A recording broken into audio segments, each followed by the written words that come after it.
السلام عليكم ورحمة الله. صحبتي قالقة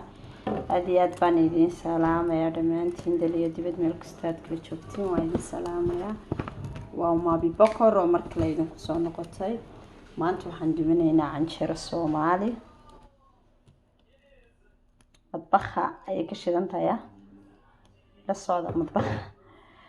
أصحابت مطبخها سيدي يدو كري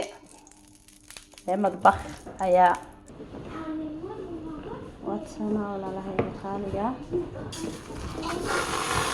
عن شارع حسوسي في الإسايا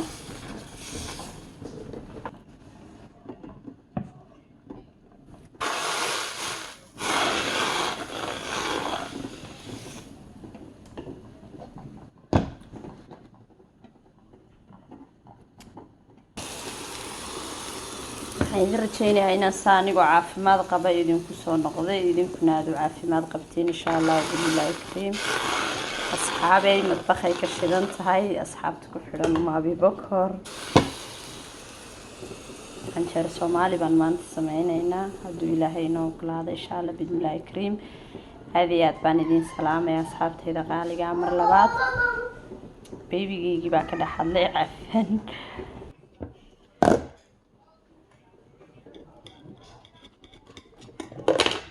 taasaan jeeradaynu bur iyo daqiiq qulay ka kooban tahay maanta ay bokor baa kacsan laftiisu cafan iska dulqaata asxaabtayda qaaliga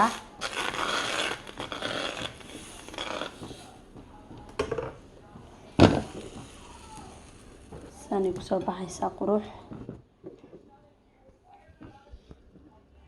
anjeeradii wali waan wadnaa watana waxaa kale sameysanaynaa hadduu Ilaahay yiraahdo cabitaanka waxaan ka sameysanaynaa halkan waxay noogu jirtaa bahalka la yiraahdo bartiiq halkan waxay noogu jira tufaax iyo afkaadho cabitaan baan ka dhigan doonaa hadduu Ilaahay watan asxaabay qadadeeni anjeer Soomaali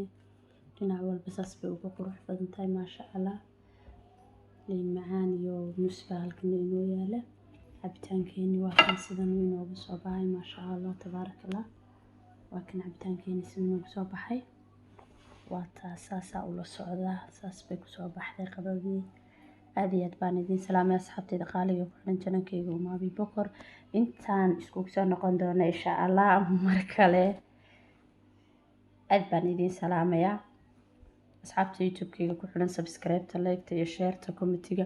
waxay ii tahay dhiirigelin igu dhiirigeliya aad baan idin salaamaya assalaamu calaykum waraxmatullaahi wabarakaatuh